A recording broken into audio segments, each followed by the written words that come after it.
You're walking a familiar path. Same trees, same turn in the road, but something feels off. You hear your name, you turn, and there you are, standing in the distance, watching yourself. That face, your face, but not quite right. Smiling still as if it knows something you don't. In Wales, these aren't just stories, they're warnings. For centuries we've spoken in hushed voices of the other self. Doppelgangers, changelings, soul copies, creatures that look like us but aren't.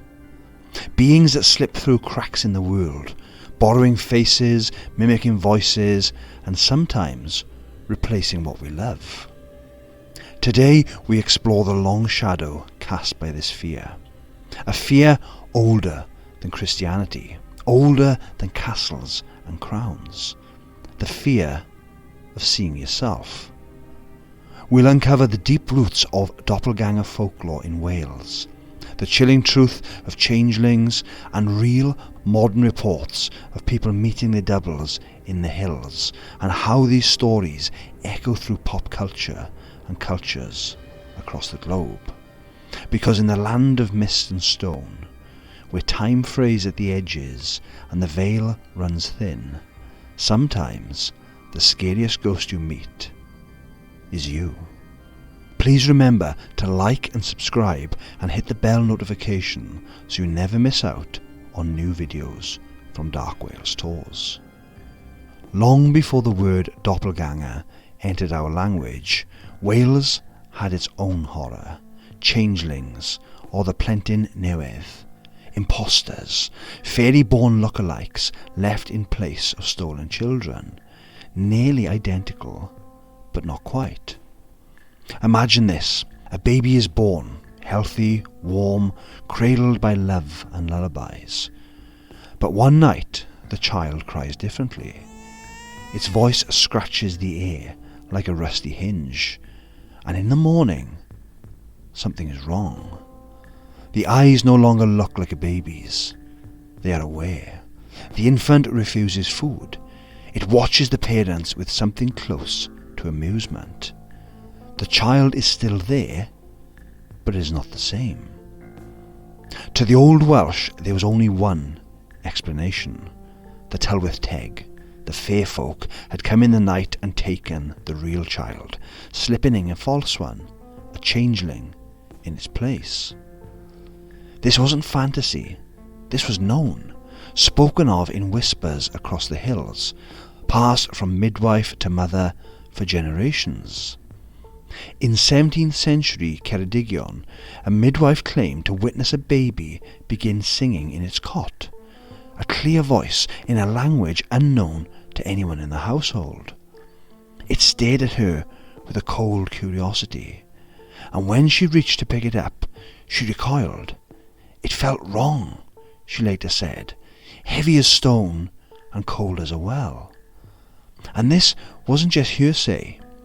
In 1881, folklorist Wirt Sykes collected these stories in his book British Goblins.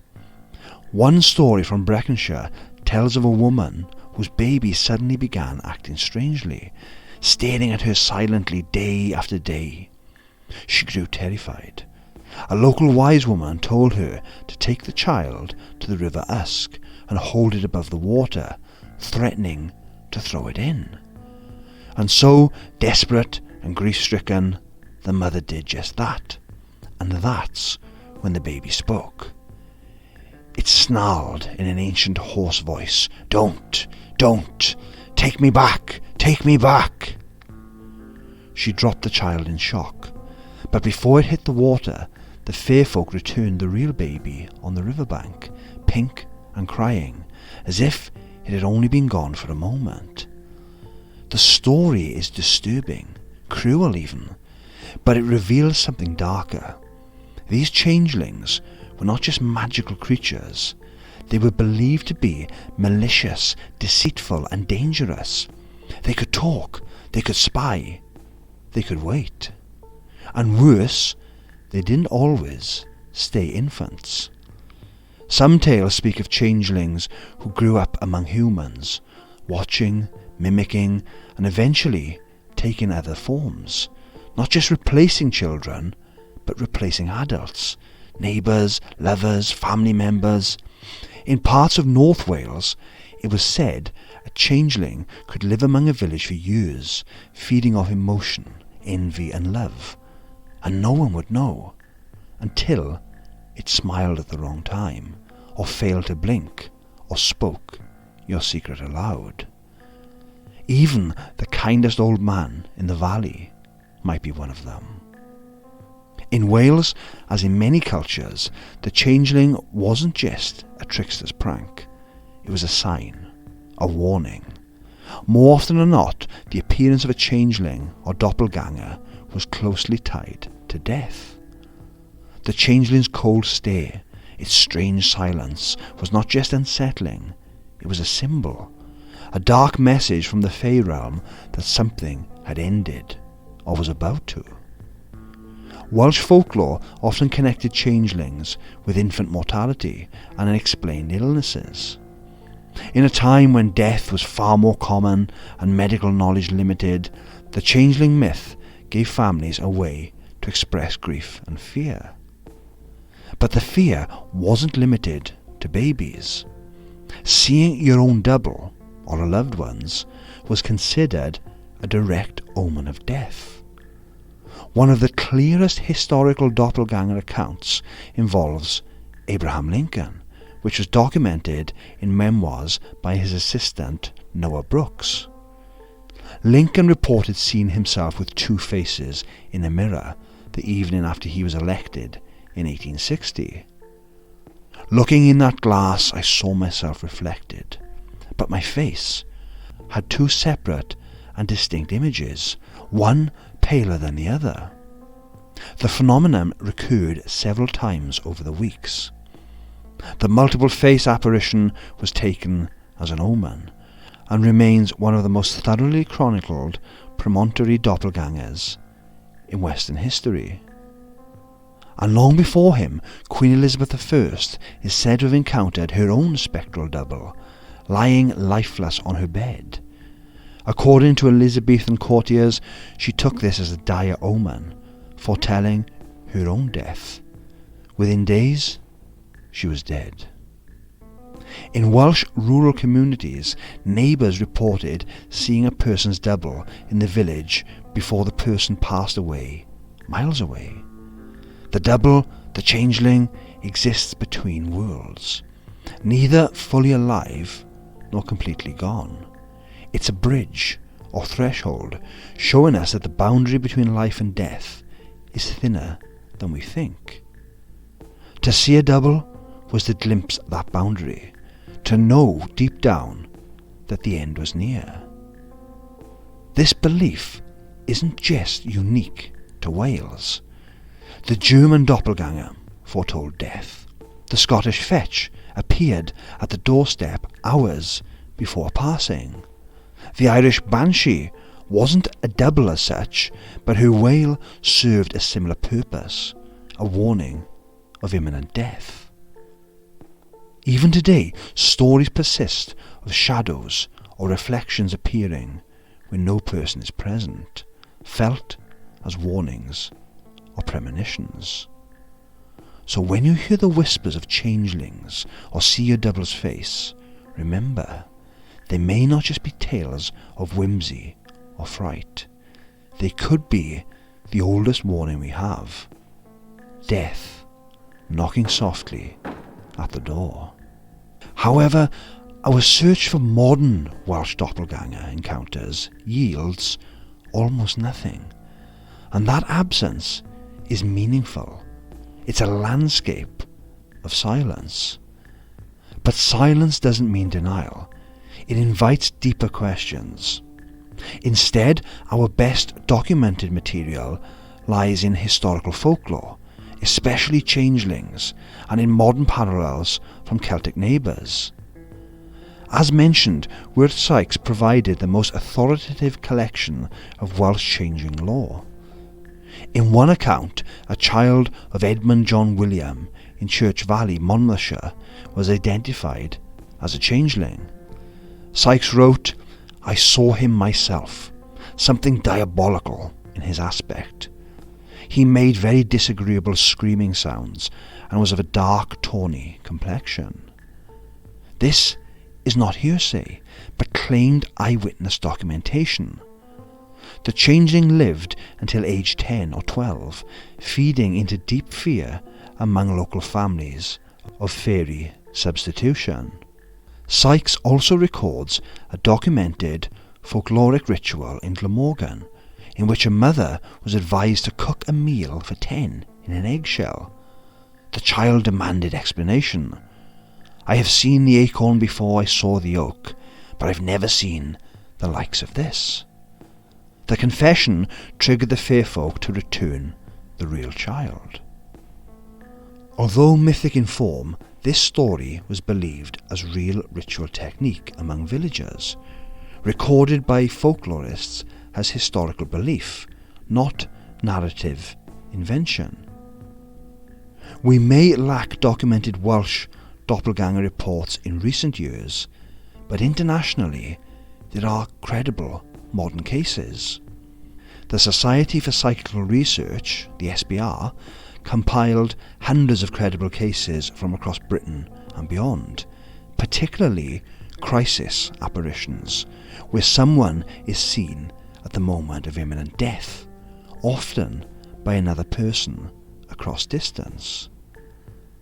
The changeling tradition, rooted in medieval Welsh belief, became so entrenched that even folklorists validated its effect through interviews and rituals handed down in villages. The SPR's crisis apparition studies emerged from the same cultural context of the Celtic and British belief in doubles. Cases often included eyewitness reports from Wales and surrounding regions, though no Welsh-specific instance survives in the archives. The patterns are clear. The fear and recognition of encountering another you is deeply woven into British, Celtic and American historical records, all verified, all unsettling. So in Wales, the recorded story may begin with changelings, but the possibility of another you, either a phantom or a soul caught between worlds, continues in global witness. Even if Wales keeps silent now, the echoes of those beliefs continue to pulse beneath the mist, waiting. So what happened to them then? These doubles, these fairy imposters, because no one reports changelings anymore, not like they used to. And the tales of doppelgangers in Wales, silent, almost entirely. Maybe they didn't disappear. Maybe they adapted and got better at remaining unnoticed. It's easy to write off tales of changelings, doppelgangers as folklore, bedtime stories from a time before science. But what if the line between myth and mind isn't as clean as we'd like? The idea of encountering a second self, a version of you that shouldn't exist, isn't just the stuff of fairy tales. Modern psychology, neurology and even quantum theory have brushed up against the shadow of the double, and what they've found is just as strange.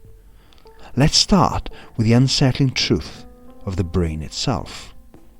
Capgras delusion is a rare psychological condition where a person becomes convinced that a loved one, a spouse, a child, has been replaced by an identical imposter. The voice, the face, the gestures, all the same, but the feeling completely wrong. It's most commonly seen in people with brain injury, dementia or schizophrenia, but its emotional weight eerily mirrors the changeling legend. The person looks like your partner, but you know it's not them. To the old Welsh, that meant fairy switch. To modern neuroscience, it's a breakdown between facial recognition and emotional connection. The visual cortex says yes, but the emotional centre says no. Same story, new name. And what about people who see their own double, like Abraham Lincoln or Queen Elizabeth I? Science has a word for that too. Heautoscopy. It's a phenomenon where someone sees or senses a duplicate version of themselves, often in moments of stress, trauma, or neurological disruption. Sometimes it's visual, sometimes it's out of body, and often it's deeply disturbing. In clinical studies, heautoscopic experiences have been triggered by temporal lobe seizures, sleep paralysis, or even mirror misidentification during grief. But ask yourself, why then do our minds create copies of ourselves in moments of fear or crisis? Why are our brains hardwired to produce ancient archetypes? Is it biology echoing mythology? Or have these doubles always been there, waiting for us to notice? And then there's the mirror we all look into now, pop culture. We haven't stopped telling changeling stories, we've just updated the setting. In Jordan Peele's Us, families are stalked by their violent underground doubles, perfect copies twisted by neglect. In the Netflix series Dark, characters encounter their past and future selves, doppelgangers looping across timelines. In movies like Invasion of the Body Snatchers, the changeling myth re-emerges. And of course, we have the many doppelgangers in the TV series The Vampire Diaries. Even the Matrix glitch meme, seeing the same person twice, is just our modern way of saying, I saw something that shouldn't be possible. The fear hasn't changed, only the frame. So what does that mean for our old Welsh changelings? Perhaps they were never truly about fairies. Perhaps they were our ancestors' way of describing what modern minds still struggle to name. A child who changes overnight. A loved one who feels like a stranger. A version of you standing where you're not. Fair folk, brain glitch, mirror world, psychosis, the fear is the same. Who or what is really looking back at me? Wales has always held its secrets close, in its mountains, its rivers, its ruins, and among these secrets walks the double, the changeling child in the cradle, the silent twin at the end of the bed, the shadow that mimics your steps just a beat too late. We've blamed the fair folk, we've blamed the brain, we've blamed tricks of light, trauma, grief, sleep. But deep down, every culture has known. To see yourself where you should not be means something is coming. The ancient Celts feared it, the Victorians documented it, even now in whispers and screenshots it finds new ways to return. Because the double doesn't care whether you believe in it, it only cares that you notice just before it steps in. So the next time you wake up in the middle of the night and hear breathing that isn't yours, or catch a glimpse of your face in the window even though you're inside, don't look too long, because the more you look at it, the more it learns how to be you. Thank you so much for joining us today. I hope you've enjoyed delving into the world of the changeling and doppelganger. Now, I would love to hear from you. There must be more stories out there, from Wales or even the world. Please let us know in the comments below if you have experienced something like this. It is such a strange and intriguing phenomena, so let's discover the truth together. Alternatively, you can pop us an email or get in touch on social media. Please remember to like and subscribe to the channel. That really helps us out massively, and your support and kind words really means the world to us. We absolutely love bringing you these strange stories from Wales and the world, and if you would like to support the channel even further, you can send us a super thanks. But as always, the most important thing is that you are here right now, watching and sharing in the mystery with us. And remember, we may no longer talk as much of changelings and doubles, but silence doesn't kill belief, it feeds it. And now they hide better, because no one believes in them until it's too late. Until next time, be careful out there.